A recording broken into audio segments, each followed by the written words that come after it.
great way to pay off your credit cards.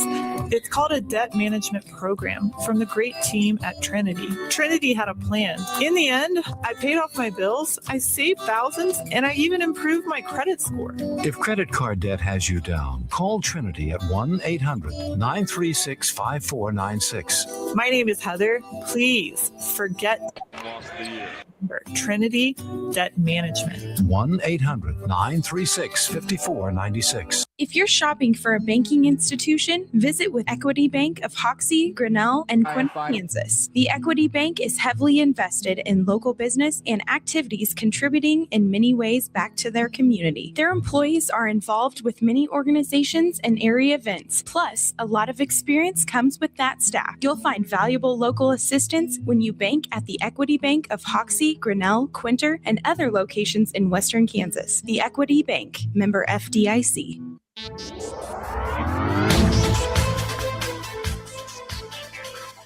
With NWKS Radio News, I'm Connor Schuh. This past Friday, there was a car accident in Logan County. It occurred in the early morning around 12:52 a.m. on U.S. Highway 40, a couple miles west of Monument, according to the Kansas Highway Patrol crash log. Troopers reported that a westbound 2010 Chevy Impala crossed the center line and struck a 2024 Kenworth semi-truck head-on, with the impact pushing the Impala 75 feet before it came to a rest in a ditch. The driver, 23-year-old Jalen Z. Cruz of Manhattan, that's the driver of the Impala, was transferred to Colby Medical Center with suspected serious injuries, and the semi-driver, 34-year-old Moanatoa Van Pine from Thornton, Colorado, he came away uninjured. Both drivers were reported to have been wearing their seatbelts in the accident. For these and other stories, go to nwksradio.net.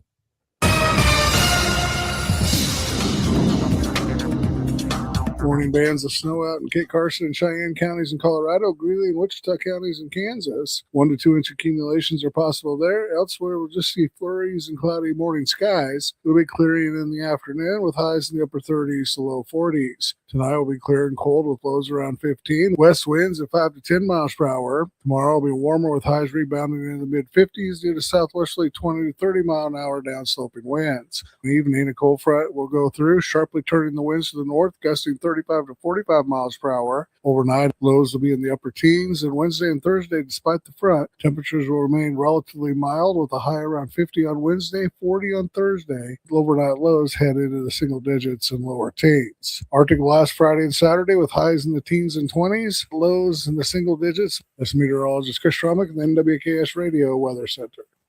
Need a porta potty or septic pumping in Northwest Kansas? Call Topside Portables and Pumping, your local family-owned crew.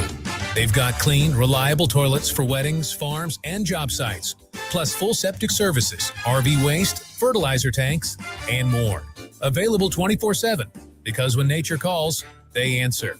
Call 785-728-8089. That's 728-8089.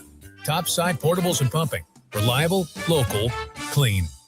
At Ray Community District Hospital and Clinic, they believe in promoting healthier living through compassionate quality care. From state-of-the-art maternity care to life-saving emergency services, their dedicated team is there for you and your family.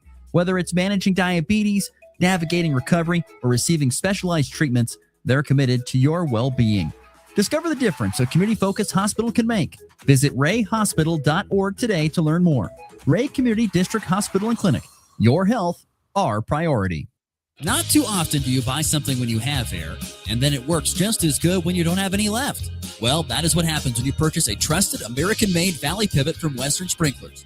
Ever since the first Valley Pivot was made back in 1947, they have been the leader in precision irrigation, spanning across the globe. And they continue to get better over the years, now with Valley 365 and AgSense, putting the power of irrigation at your fingertips. Contact Western Sprinklers in Colby today about getting yourself a Valley Pivot that will stand the test of time. Are pests making your home or business uncomfortable? Call Pest Away in Goodland, Kansas, serving all of Northwest Kansas. They provide top-notch pest control services to keep your space safe and pest-free. From ants to rodents, termites to spiders, our expert team is here to help with effective, safe, and affordable pest control solutions. Don't wait. Call Pest Away today at 785-728-7166 for fast, reliable service. Your home or business deserves the best protection. Convenience just got an upgrade. Farmers State Bank of Oakley is excited to announce the opening of our brand new ATM along Highway 40, right next to Sonic Drive-In. Whether you're grabbing a snack or on the go, you can quickly access your cash without the detour. It's banking made easy, right where you need it. Farmers State Bank of Oakley, member FDIC.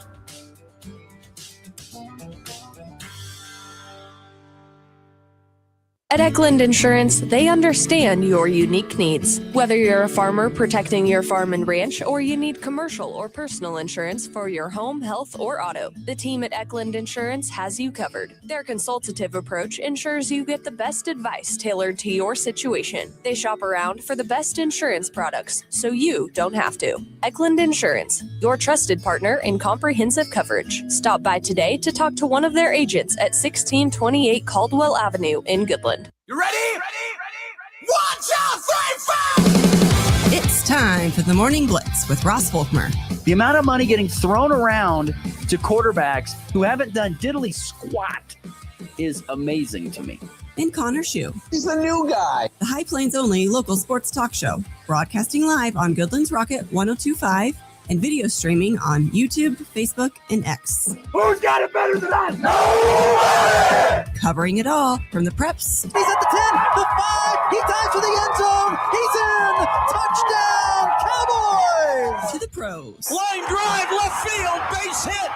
Here comes McMahon. He'll score. Ball game. The Blitz is presented by Pearl Chevrolet GMC, Hoover Lumber Ace Hardware, and F&B Bank. Along with Equity Bank of Hoxie, Quinter, and Grinnell, the Insurance Agency, Pestaway LLC, Topside Portables and Pumping, and the Farmer State Bank in Oakley. Let's go to work.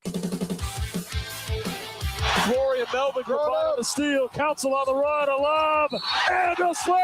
A two-handed throwdown, and the foul. Here's Price on the other end, hoists a three. Got it!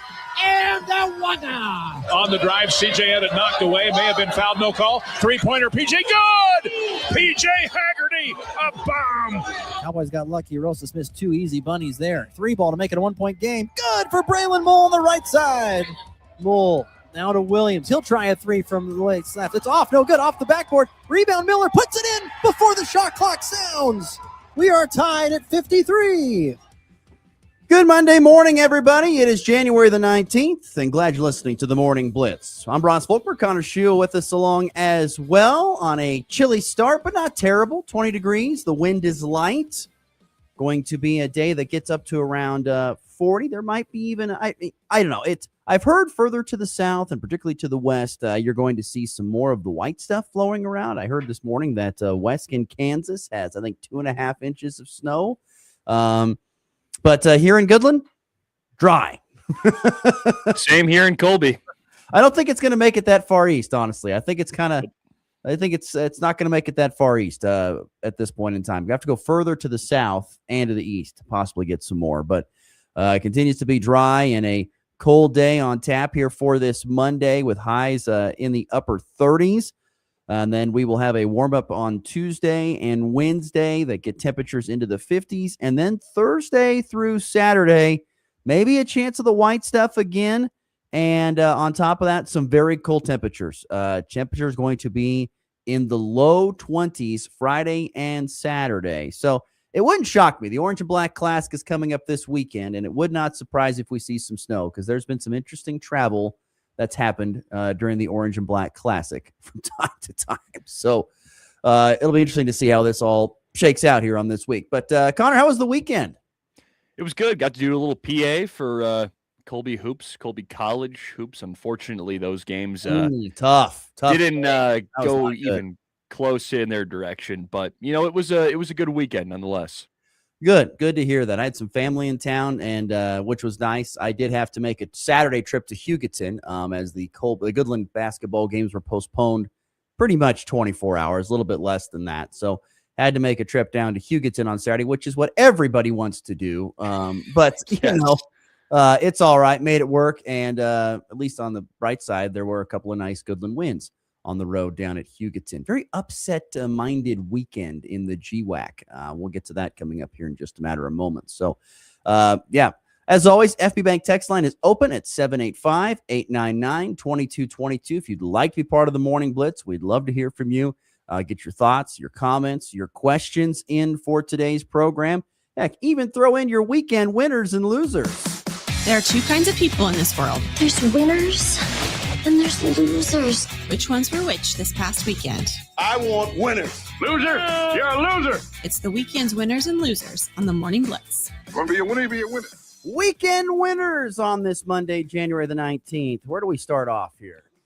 I've got one that's kind of off the beaten path, but this I just had to mention this guy, Diggy Coit, former KU guard, plays at Maryland right now.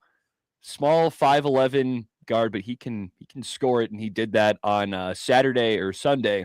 He dropped 43 points in a rout of Penn State, and he fell 1 point short of the scoring record for Maryland, which was 44 from Ernie Graham back in 78. But down the stretch, his teammates, like on the bench, were trying to get him to just chuck up shots because they were up by 20 and try to get the record. But he just kept passing it off to his teammates, wanted them to get theirs. And after the game, he said this. He said, when you're making all the shots, I don't want to make everything about me. I feel like we got to win. That's the most important thing. So there you go. That's a team guy right there. And on top of that, that's the second time this year he's dropped 40 points. So this guy can fill it up. There's no doubt that Diggy Coit is a dude. Even when he was at Kansas, even though he wasn't a star player, he could definitely fill it up. There's no doubt you could see that. He is a scorer of the basketball. And to see him having this kind of success over at Maryland is good to see. Although I hope he doesn't score that against my Cornhuskers here in the coming games. But nonetheless, he can really fill it up. There's no doubt about it. It is great to hear guys talk about that, though, on the team side of things.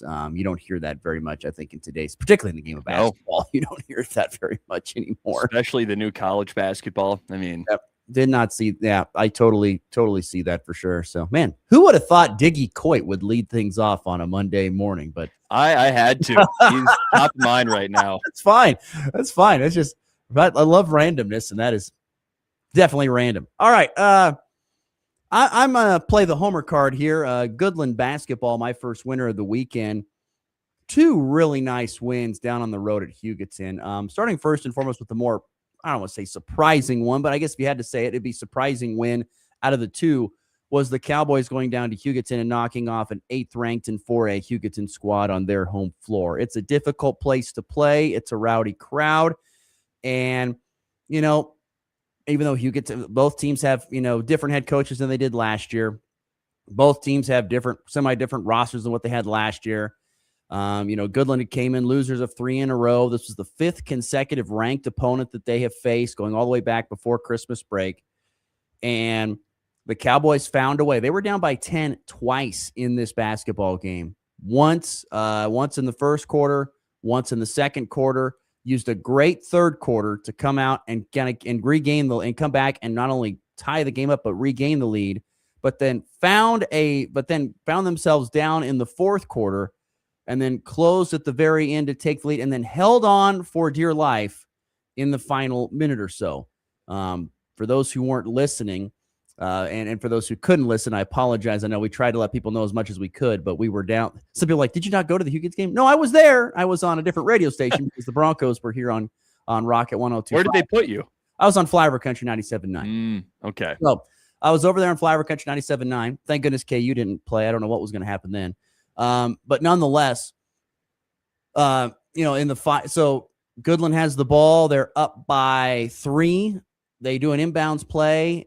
It's a turnover. Hugoton grabs the ball, chucks it at the bucket for a 3-pointer, and is fouled. A guy who shoots over 90% from the foul line goes up there and buries the first 2. Bang, bang.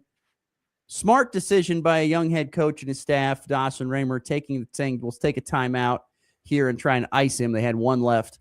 They used the timeout. It works. They ice him.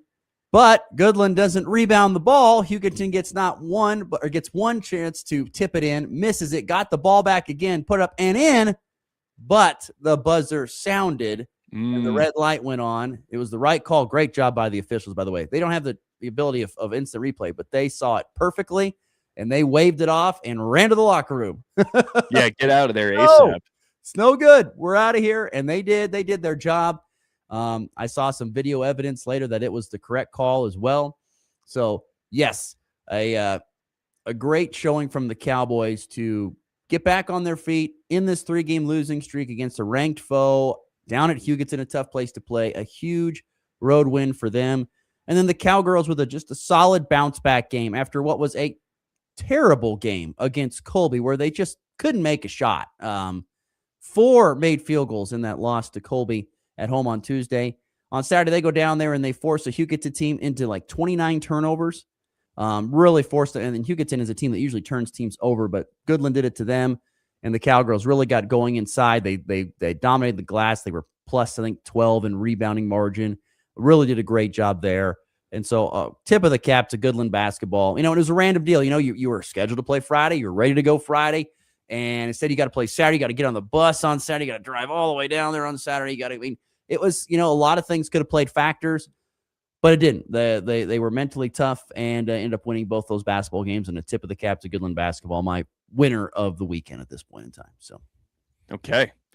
And for my second, this is almost a tentative winner because, well, Michael just kind of spelled it out there on the F&B Bank text line that Bo Nix hurt, but the Broncos, they got themselves a playoff win, and they're going to the AFC Championship for the first time in over 10 years. Well, I guess it would be about 10 years to the date because it was the 2015 season, but happened in 2016. Regardless, that's huge. It feels like Bronco football is officially back now that you actually see them in a prime playoff position here, and they've got Jared Stidham leading them, which is it's really interesting. He started a few games, and I remember a couple years ago, he made a start for the Raiders late in the season, and he threw for like almost 400 yards. So there's something in there with old Jared Stidham, and that defense is still, that defense is legit, obviously, and they were able to get it done against the Bills despite what felt like a game where, at least when I was watching, I thought the Bills were going to pull that one out once it came down to overtime. But man, that Broncos defense, so huge. That huge pick towards the end of Josh Allen kind of felt like it sealed their fate. And yeah, you got to be at least a little happy for them, even if you're not a Broncos fan. They're finally back into it, kind of turning the tides officially in that division, the AFC West, where they're kind of the top dog, at least for now. The Chiefs out of the picture, the Chargers out of the picture, but the Broncos, and now it's all up to, can they beat the Patriots? We'll see. Did Bo Nix outduel Josh Allen? That was said in the FB Bank text line by listener Michael. It almost did he outduel him? I don't know if he outdueled him. He beat him, but I don't know if he outdueled him. He won the game, so I think it's fair to say he outdueled him. Yeah. He won the game. Just a crazy finish to that game for Denver. Bo Nix got hurt on a play. He was trying to get the ball in the right spot to kick the field goal to win it. Took the snap, rolled to the right, tried to get down to a knee, and in the process of getting rolled down to the knee, gets tackled and hurts his ankle, and he's done. Awful luck. Just terrible luck. Terrible luck. We'll see. We'll see what Jared Stidham can do. He has put up some really good numbers in the preseason. I think there was a preseason game this year. He had 2 incompletions. It was like 24 or 26. Not bad. Now do it in the playoffs. Yeah, but that's the thing. Like, now you've sat all season long. All season you have sat, knowing you're not going to get in because Bo Nix is the future. You've sat the whole season long, and on top of that, you have. On top of that, you have, you haven't really gotten any reps because in the NFL and really in football in general, depending on how you run practices, backups don't get a lot of reps, especially not with the first team at least. All the backup quarterback gets is just mental reps. So now you've got to go face this Patriots defense, which is freshly coming off of a 4-interception game of CJ Stroud. That hurt. and you got to go take care of that. Now you get to be at home, which is fine, and that's helpful. But I don't know. It's I'll be very interested to see what Jared Stidham does. And boy, can you imagine? I'm trying to think. Can anybody off the text line or anybody come up with the thought of, when was the last time you had a quarterback come in this situation and lead them to a Super Bowl? I have some thoughts. There was a quarterback back in the 90s. Jeff Hostetler came in for the Giants, I think, for Phil Simms, and he won the Super Bowl for them. I don't know if he came in the NFC Championship or if he came in the Super Bowl, but I know he was the backup, and he came in and he won the big one for him. No, I said it, but when was Simms injured? That's the question. I don't know. I could see it like a guy got hurt in the Super Bowl and he came in and finished it out. I could see that.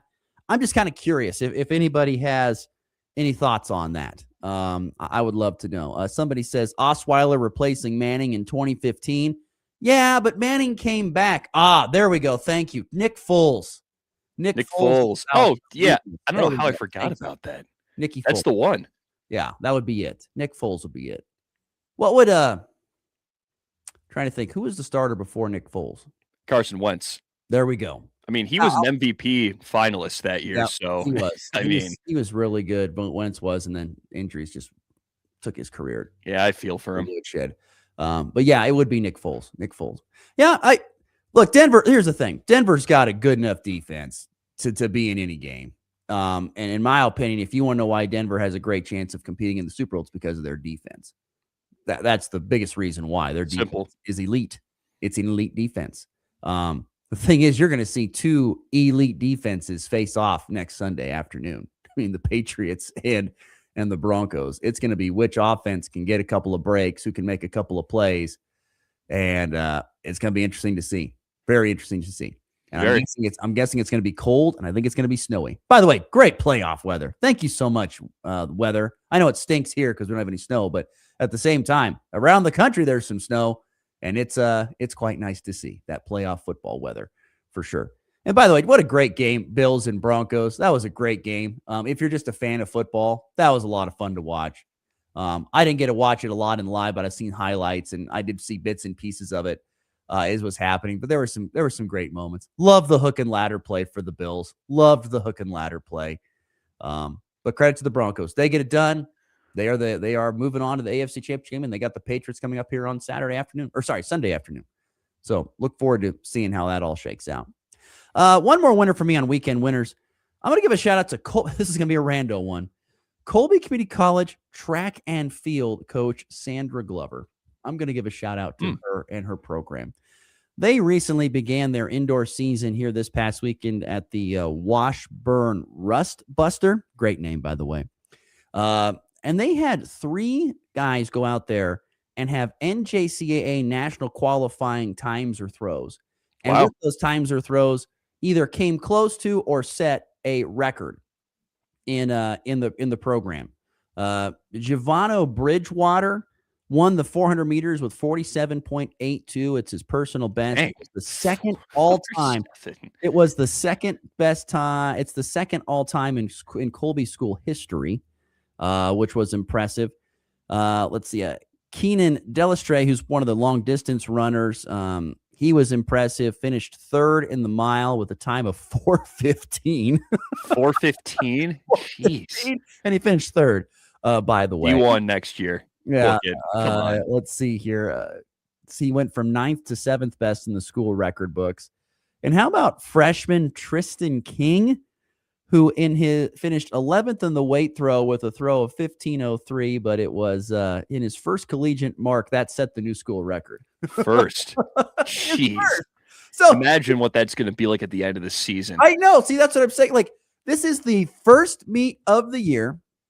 It is the first, for some of these kids, it's their first meet ever. And yet they're out there breaking school records and qualifying for nationals already in the first meet. So shout out to Coach Sandra Glover getting her kids ready to go. I just saw that. I was just like, this is ridiculous. You're usually trying to peak at the end of the season, but instead you're peaking at the beginning. Yeah. So I guess we'll see what happens. But it's been impressive to see those numbers come in yet on Saturday for the Rust Buster there for Colby track and field.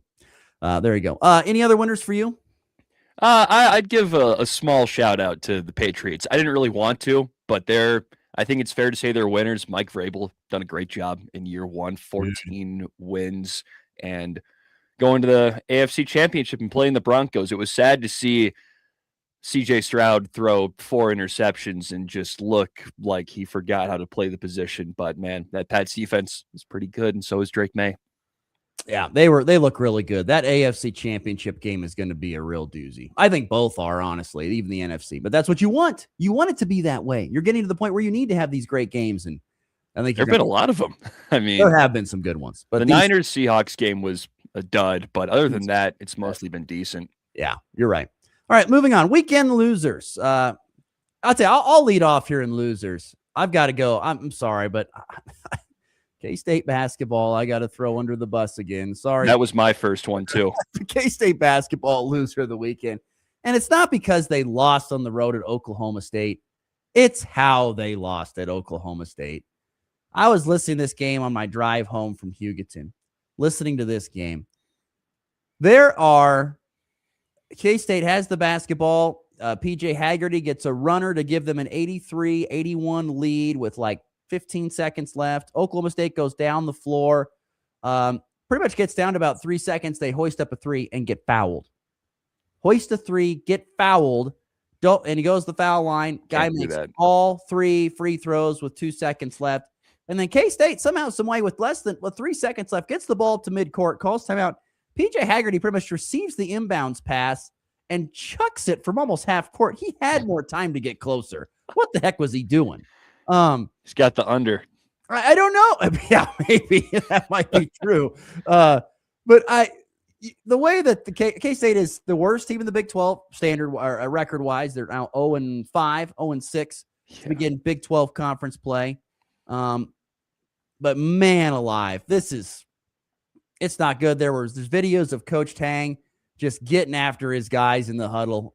Whether I don't know if that's good or bad, I don't know, but it's not good for Kansas State. It is not good at all. Like I said, losing on the road, one thing. Losing the way they did, they had that game won, not acceptable. Not acceptable. Yeah, it was embarrassing. I caught some of the game, and it was earlier on, and I figured out I could get a 20-minute free watch of CBS Sports Network. So I watched a little bit of that, and K-State looked fine, at least from what I saw.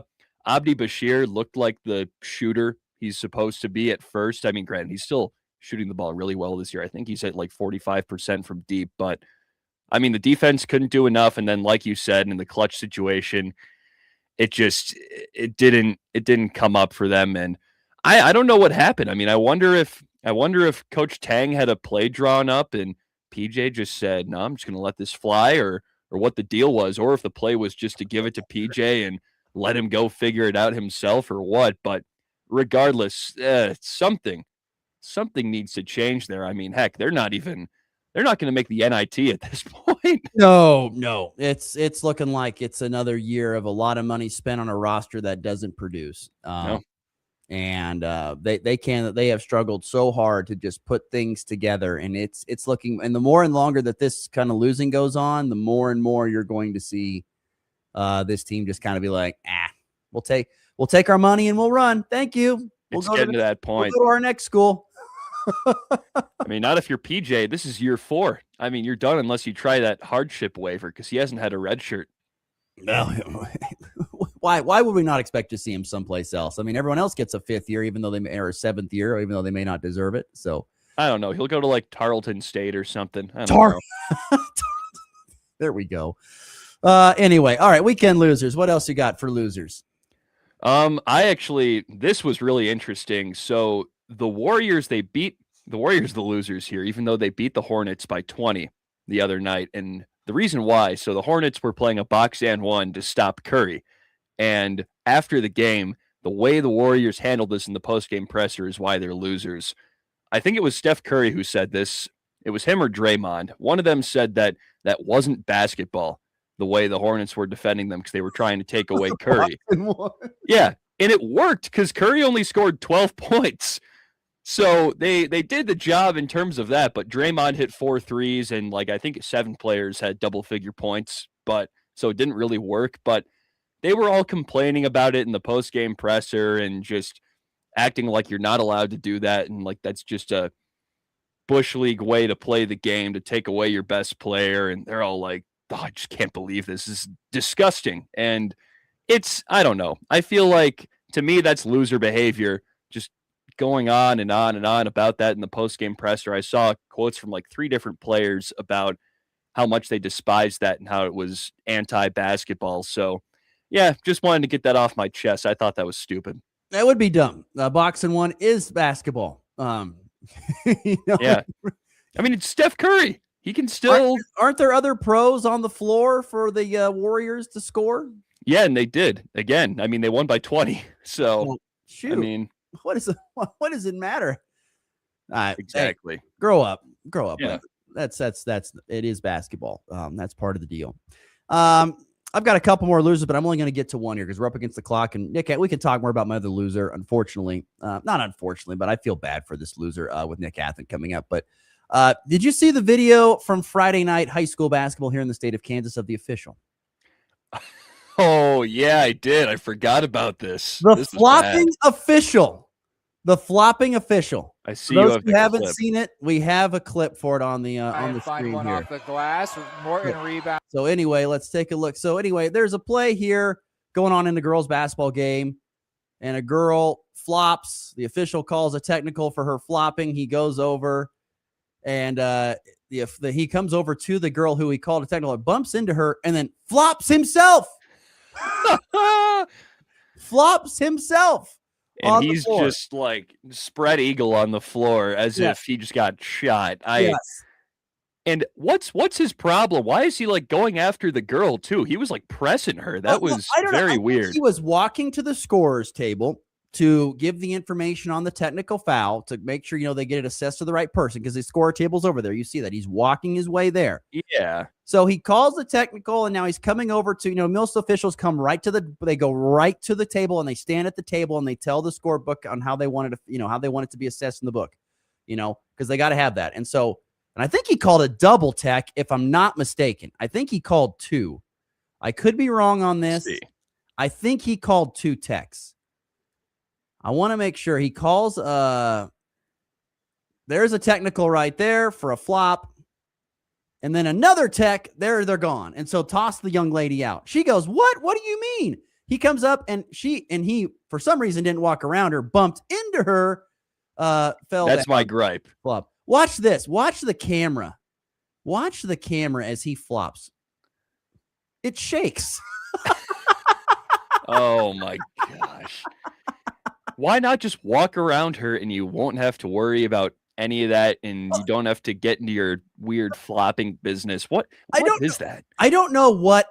The only thing I can think of is that he was trying to like I could see him say, well, what did I do wrong? What did I do wrong? That would be the girl talking to the official, and as he came to him, he flopped down.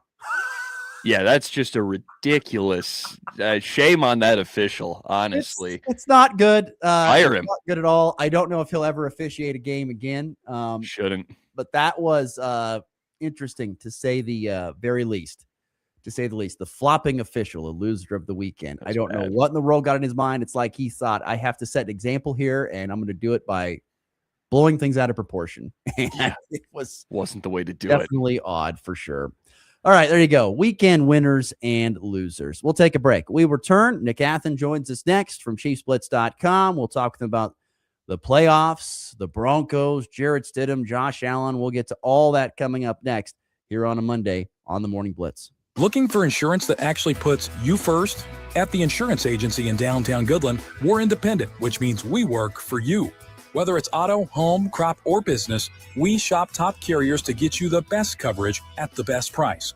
No pushy sales, just honest advice from people who live right here in your community. Give us a call today at 785-899-5011 or stop by 1020 Main in Goodland, and let's get you covered. The Insurance Agency. Insurance the way it should be. This corn growing season, the pressure is on. You've got to work smarter, not harder. So turn to TrivaPro. As the hardest working, longest lasting corn fungicide, TrivaPro works overtime to protect plant health and your potential yield, even in fields with low disease pressure. When you need your inputs to go above and beyond, choose TrivaPro fungicide for disease control you can take to the bank. Ask your retailer for TrivaPro today. Always read and follow label instructions. It's time now for news from the world of agriculture on the Kansas Farm and Ranch Radio Network. Kansas currently has the worst case of highly pathogenic avian influenza in the United States, according to the USDA. I spoke with Dr. Justin Smith, Kansas Animal Health Commissioner, about what the relief from this virus will look like. At this point in time, Kansas, in the last 30 days, if you look at the maps on USDA, Kansas has been hit, and we have the largest number of birds within this 30-day period. What that map looked like 30 days ago is much different, and then what I expect will it look like 30 days from now is going to be much different as we see these migratory birds continue to move through. There is hope that in the next month, those numbers will begin to go down. If historic history plays out, we will see it slow down now. Once we get through the month of January, as these birds continually move south, we'll see that slow down. The unfortunate thing is that we have had some upticks again back in March and April as the birds continue to come back and start moving north. Smith explains that while the most common detection is through an increase of deceased animals, there are other signs that people may notice. But if they're astute and they catch it very early, they're going to see birds that are lethargic or not moving around and being dumpy. They're going to see birds that maybe have swollen eyelids. Many of the signs you would associate with influenza, but some of the things they're also going to see is they may have a head cock or a twisted head. He also encourages producers to take the needed precautions to eliminate the spread of the virus. People that are around these birds and handling these sick birds, they need to take the proper precautions as far as gloves and masks and stuff like that. But if they do see signs that they are suspicious of, I would encourage them to reach out to their veterinarian and or reach out to us. Again, that's Dr. Justin Smith, Kansas Animal Health Commissioner. For the Kansas Farm and Ranch Radio Network, I'm Addison Stoddard. If you're buying or selling cattle, make your first stop livestockmarket.com. Bred cows, heifers, pairs, bulls, and frozen genetics, even feeder calves. You'll find them all at livestockmarket.com. Livestock Market features private treaty sales, online auctions, and live production sale bidding. You'll also find horses, sheep, goats, and hay. Check out the free Livestock Market magazine wherever you pick up Tractor House and download the Livestock Market mobile app today. Some corn and soybean fungicides out there talk a big game. But if you're paying premium prices for not-so-premium results, it's time to get your money's worth with Miravis Neo. With exclusive Adepidin technology, health-boosting benefits that keep crops cleaner and greener, and proven bushel bumps that out-yield the other guys, it's easy to see which fungicide gets you the most bang for your buck. Ask your retailer for Miravis Neo, the premium fungicide that performs. Always read and follow label instructions. Quick hits, bold takes, and all the action. I'll take that action. Welcome back to the Morning Blitz.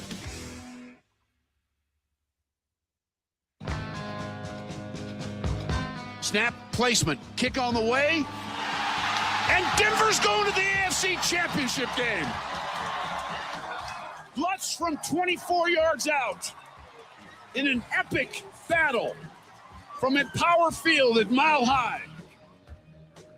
The game-winning call with Dave Logan on the KOA Broncos Radio Network there from Saturday. The Broncos advancing on. Let's talk a little NFL with our good friend Nick Athen from Chief Splits, who joins us here on this Monday. Good morning, sir. How are we doing today? I'm doing great. How about you guys? Doing well. Well, I got lots of questions on lots. All right, fire away. I'm ready. I got coffee. I'm good. Playoff weekend, but we'll start with. I just want to start with the story, and this is not to take away from the Broncos, but the Bills and Josh Allen not being able, despite the path being clear to get there to the Super Bowl, and still falling pretty well short of it. What is it? Do you blame Josh Allen? Do you blame the organization for not putting enough around him? What is it going to take for Josh Allen to ever, if he can ever get to a spot where he can make a Super Bowl? Well, they started this morning. They fired Sean McDermott, so he's out. So that's news. The first step. They got a new stadium. They have to completely overhaul everything. They've got cap woes. They extended Josh Allen not too long ago. Really when it was unnecessary to do so. I think this organization missed a golden opportunity to get to the Super Bowl. They had everything there. Josh Allen once again in the postseason made mistakes in key moments. He's 0 for you know, in the playoffs when it comes to, you know, this round. And they put way too much on him. They didn't give him enough. They abandoned the running game in the fourth quarter and in overtime when they shouldn't have. Just so many things went wrong. And I think for Buffalo, chasing the Chiefs just exhausted them. And now they're going to have to chase the Patriots. The Patriots are going to be the class of that division for the next 4 or 5 years. I predict. The Jets, I think, eventually will be better. The Dolphins, depending on, you know, what they do in the coaching and how they attack their offseason, you know, could be better. But the Bills, McDermott was the biggest problem. Relying on Josh Allen too much is the second problem.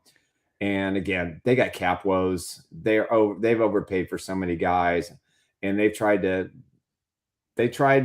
unseat the Chiefs. They kept chasing the Chiefs instead of building a team that people had to chase them. And ultimately that's why they're in the spot they're in today.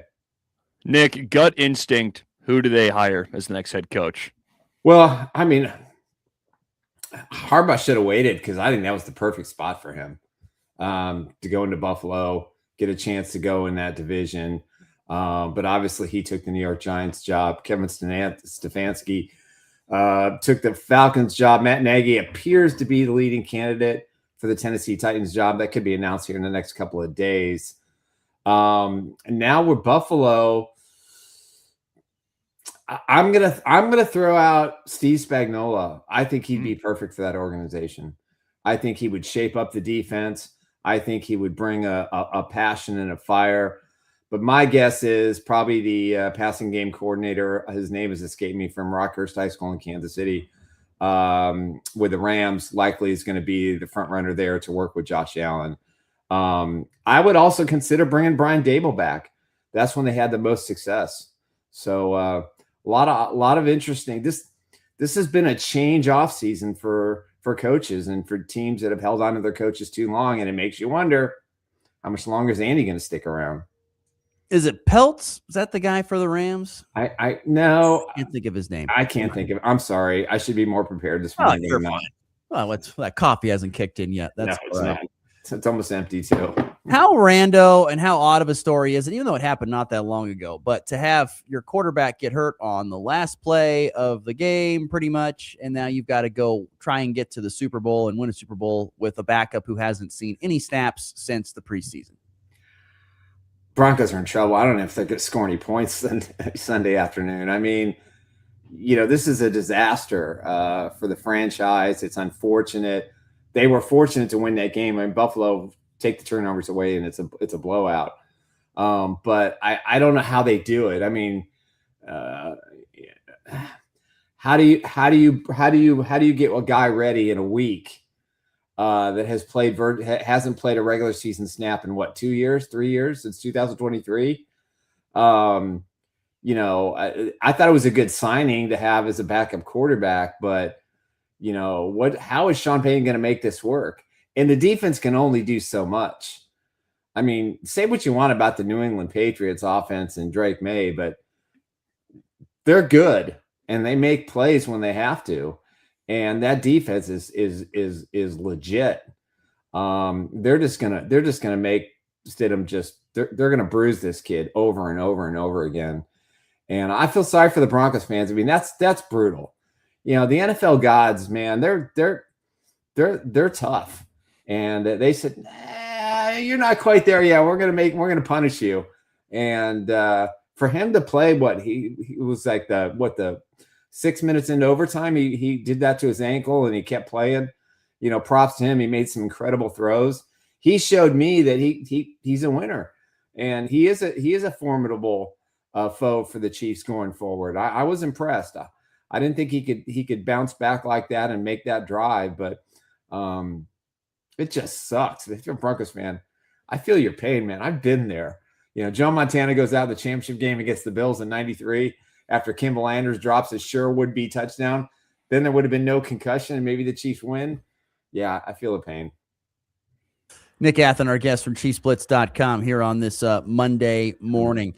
What was your reaction to the Caleb Williams 14-yard, 40-yard touchdown pass? Because I'm not going to lie, my dad and I were watching. We're like, unbelievable. Like, did anybody jump out of their chairs? Because it was was nuts. That was comparable to Wasp for me. That just was like out of nowhere. I mean, and to think about it, yeah, they were at the 14-yard line and he threw what 40 yards. Yep. I mean, the fact that he did it was incredible. The fact that he completed it was amazing. But damn, they lost the game. Yeah, I know. So, like honestly, weren't you sitting there thinking, okay, this is the team of destiny? Oh yeah, they're going to the Super Bowl. Oh no, but I had Bears and Seahawks like all ready to rock and roll.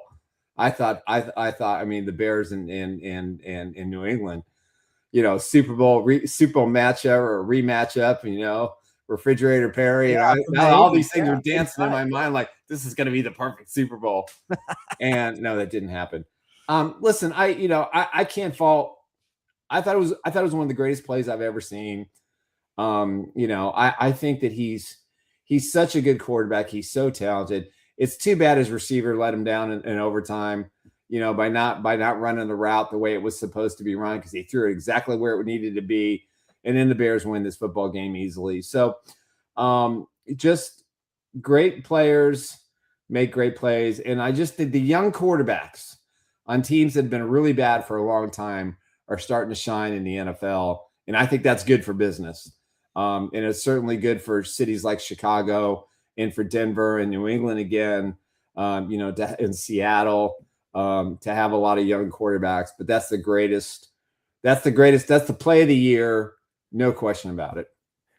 Do you think that's kind of a flash in the pan year for the Bears? Or do you think they're right back to it next year, maybe even better? I tell you what, I'm going to be honest with you. I was a little disappointed in the coaching in this game. They probably should have taken a couple of the field goals and then it's a different game. I thought they were overly aggressive. I thought they didn't give Caleb more opportunities to run, to do some things that they had done all regular season. So I think the postseason coaching is going to have to change a little bit. It's one thing to be aggressive all season long, but in the playoffs, field position matters, points matter. It's a little bit different, and that's something he's going to have to learn. And he comes from Detroit, and they're just riverboat gamblers, and it didn't work out for them either. So I think they're going to be really good again. They've got some cap space. They're run by Ryan Poles, who's the former assistant GM for the Chiefs. He's really good. They have a lot of money. So I think they'll be all right. Once again, Nick Athen joining us on the Hurl Chevrolet GMC video stream, our good friend from ChiefsBlitz.com. Yeah, it's when you look at this next weekend with the AFC and NFC championship games, I mean, are we going to have two really good games? As Connor put it not too long ago, he said it's been a great so far playoff of football for great games. Do you think that will continue with the next two? I just don't. I don't see. I'm sorry, Broncos fans. I just don't see this game being competitive. There's going to be so much pressure on the defense to stop the Patriots' offense. Now, Mike Vrabel is, last time he was in the AFC Championship game, he played the Chiefs, but that was against Patrick Mahomes, and Patrick Mahomes made some incredible plays in that game to snap the 50-year drought of getting back to a Super Bowl. I think in this situation, they're the better team. I think the defenses are equal, but you just have to look at the quarterback play. And I would be hard pressed to see how Denver is going to upset the Patriots unless it's snowing, the wind is howling, and the Patriots turn the ball over like they did against the Texans, who had a very inept offense. So I think this is going to be. I think this is going to be the Patriots' game to lose. As far as the other game goes, I mean, I'm all in on Seattle. I think they're a complete football team. They're the most complete football team that we saw this year from start to finish. They're just an impressive group. They're well coached. They have balance in offense, defense, special teams, and that defense is really, really good. It's very underrated too. So I'm glad I'm sure the NFL's happy that the Rams won because it's probably going to be a better game than what the Bears probably would have been able to do on the road. These teams are familiar with each other. This is the third time they played So I'm excited for that game. I think that's going to be the better game. But if Seattle just plays like it has over the last month, I don't think anybody's going to beat them, including in the Super Bowl. He is Nick Athen, ChiefsBlitz.com. Who are you taking tonight, Indiana or Miami? I'm going with the upset. I'm going to go with Miami. I just think the home field. That will not be much of a home field advantage. I know it won't be. I know it won't be. But I just think the familiarity, not having to travel. That's that. Okay. Being in your locker room. I love the quarterback story with Miami. I got a feeling this is going to be a 1-point upset. The quarterback story with Carson Beck you like more than Fernando Mendoza's story? No. I love Mendoza. I just like the Carson Beck story. Okay. He was the hero. He got basically booted out of Georgia because he didn't deliver the goods the way they wanted him to. He goes to Miami. I mean, back years of that though, because Will Howard was in the same deal. I know, and I just like the kid. I love his perseverance. He's taken on all things. He's been in college 7 years. Go out in glory. I mean, Mendoza was almost going to Miami. I mean, it was one of those two schools. So I think that's a fascinating story too. But I love the underdog, so I'm gonna go with the upset tonight. I'm not gonna lie. I mean, you want to talk about something sick? I saw a quote from Carson Beck there interviewing who said, "How have your classes been?" or something like that. I graduated 2 years ago. I don't have class. And I got $15 million in the bank. It's college football. Go to grad school, buddy. Student athlete. I mean, gosh, don't you have to do something? He's made more money in the last 2 years in college than most backup quarterbacks make in 5 years. That quote right there should be a massive problem for all of college football. Oh, it's so college basketball, college football. It is so broken. They I don't know how they're going to fix it, but it's only going to get worse. You're right. Nick Athen, ChiefsBlitz.com. Thanks, Nick. Appreciate it. We'll see you later. Thanks, Nick. Once again, great stuff there from Nick Athen, ChiefsBlitz.com. We'll take a break, come back. The leftovers to wrap things up on a Monday show. This is The Blitz. In a world where sports never sleep, two voices rise every morning. Hey, it's Ross Volkmer. And I'm Connor Schuh. Together, they bring you the highlights, the rivalries, and the drama of the game. From the high school gridiron to the NFL spotlight. Every play, every story, every morning. The Morning Blitz. Because every day is game day. Weekday mornings at 7 Mountain, 8 Central Time on Rocket 1025. Video streaming on YouTube, Facebook, and X. Of course, TA Truck Service of Colby services the big rigs and trailers, but they've expanded to serve all vehicles. If you need a tire patched, balanced, maybe a new set of tires, perhaps an oil change, well, contact Colby TA today, 785-460-4260. Kick off 2026 ready for whatever winter brings. At Hoover Lumber Ace Hardware in Goodland and Colby, they've got the gear to start the new year strong.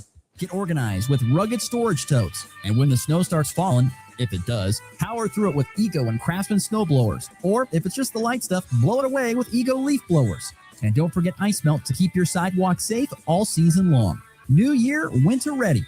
Hoover Lumber Ace Hardware in Goodland and Colby. Helpful folks, trusted brands, and everything you need to get it done. Monthly meat bundles will save you money at the Black Eyed Beef Company in Goodland, Kansas. Beef like steaks, roast, lean hamburger, chicken, pork, and more. You'll find them on Facebook. The Black Eyed Beef Company, 1516 Main Street, Goodland. Kick off the new year in professional grade style with Hurl Chevrolet GMC in Goodland, Kansas. Right now, drive home a GMC Arcadia with 1.9% APR for well-qualified buyers, or choose a 26 GMC CR1500 and get up to $7,000 in rebates with an eligible trade-in, or 0% APR for well-qualified buyers. Big capability, bold style, and New Year savings you don't want to miss. Start the year strong at Hurl Chevrolet GMC in Goodland, Kansas. Shop online at hurlchev.com. You're listening to the High Plains only local sports talk show. Do you understand the words that are coming out of my mouth? The Morning Blitz.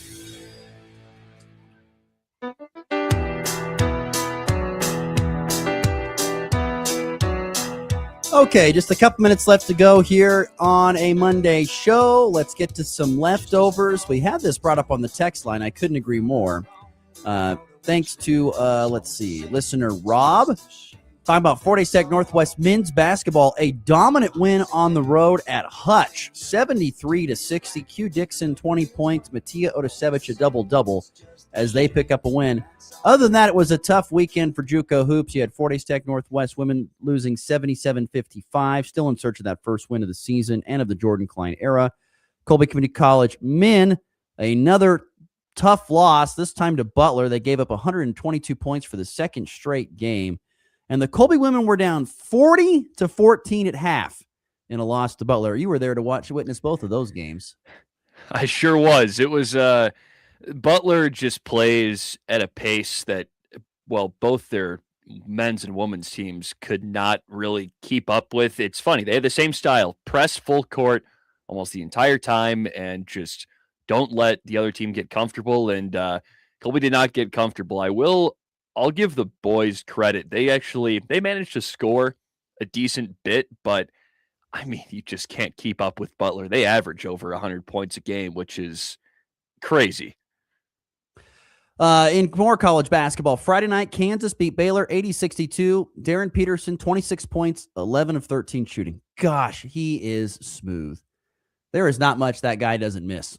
That guy is a pure scorer of the basketball. It is honestly very entertaining to watch. Nebraska won at Northwestern 77-58. They remain perfect on the season. And Colorado lost 72-61 to West Virginia in Morgantown on Saturday. Let's see. A couple of the quick shout outs in local sports. Colby Boys Wrestling finishing runners up at the Gothenburg Dual Invite. Congratulations to Talon Wark. I think he got his 100th career win on the mat. Oakley girls finished in finished with 8 players and took 8th. Sorry, let me restart. Oakley girls wrestling finished with 8 placers, including Brooke Smith, who took first at 170. They took second at the Hayes Girls Prairie Classic, which is a very deep tournament, so that was a good showing for them. St. Francis girls, a runner-up finish at the 41st annual Scott City Wrestling Classic. A great showing from those ladies as well. And cannot forget about today. It's a busy week of basketball because it's tournament week around the area. So, of course, the Orange and Black Classic coming up here at the end of the week. But starting on actually Saturday were the play-in games for the Mid-Continent League tournament. And so today, first round action gets going. You've got Oakley girls, which are the top seed, hosting Norton, and the Lady Plainsmen from Oakley, who are the 2 seed, hosting Plainville today in the first round of the girls tournament. And there is also some other high school games. I think the Wheatland Grinnell Northern Valley is a game that was postponed from Friday to today. You've got Shiloh hosting Hitchcock County, Nebraska. Golden Plains hosts Western Plains today. And Goodland hosts Ulysses. Girl varsity, I think it's JV starts at 3:30. Girls varsity starts at 5, and boys will follow. This is it. Goodland girls, if they play to their capabilities, should be able to take care of business against Ulysses, which is continuing to struggle. But Ulysses boys, be ready. You know what? They had probably the biggest win of the weekend in GWAC basketball. They upset Holcomb on Friday. Oh, wow. 473. Wow. So no longer undefeated for Ulysses. Yeah. And Holcomb no longer unbeaten. So be ready. Ulysses boys are very good. I said say very good. They're a good squad. Goodland beat them in the topside tip-off tournament 3rd place game back in December, but this is a very feisty Ulysses boys team, and they're going to give you everything you want, so better be prepared, especially after that upset win over Holcomb on Friday. All right, let's get to the walk-off, why don't we?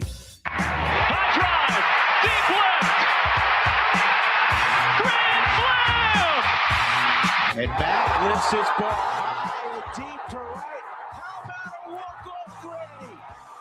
Thomas to the 10. Difference going on to New England. They win it on the first play of overtime. Mahomes flings it. It's there. Hardman. Jackpot. Kansas City. I love Michael on the FB Bank text line. Nick's been wrong about the Broncos all season long. So watch out. Jeez. That's what Peyton said during his presser, that Stiddy was ready and watch out. He's going to be good. We'll see. It may happen. It may totally happen. Anything we missed in your booklet over there? Yeah. Dylan Edwards just transferred to Kansas. Good stuff. Yes. Interesting. I've heard some interesting stories from behind the scenes on what went down at Kansas State, and we'll see if it gets any better at Kansas. But, yeah. I don't know. We'll see. We'll find Honestly, if Kansas goes back to that offense they had with Andy Koltanecki, I could see him having some pretty good success being able to run in space. But he's talented. Can he between the ears? Can Dylan Edwards perform? That seems to be the issue at this point in time. Can he perform between the ears at this time? And of course, we got the college football season. We put a bow on it tonight. Miami and Indiana. Have your thoughts changed on tonight's game? No, I think Indiana still wins it. There's a world where Miami could get a win, but I think if you play this game out, I don't know, 100 times, I think Indiana wins 80 times. Can you wrap your brain around Indiana football national champions? Because I'm having a hard time doing so. It's really weird to think about, obviously. I mean, our teams have been in the Big Ten for however long, so we're used to Indiana being bad in the Big Ten, and now over the past couple of years, it's just totally changed, and that's going to be really weird to see. But you know what? It's cool. It's almost like DePaul being national champions in basketball. They had some history though Really? back in the olden day. I think they were decent back in the olden days. They had some Indiana's good been years bad for forever. way back, but DePaul's been bad for a long time now. We'll see you tomorrow here on the Morning Blitz. Have a great Monday.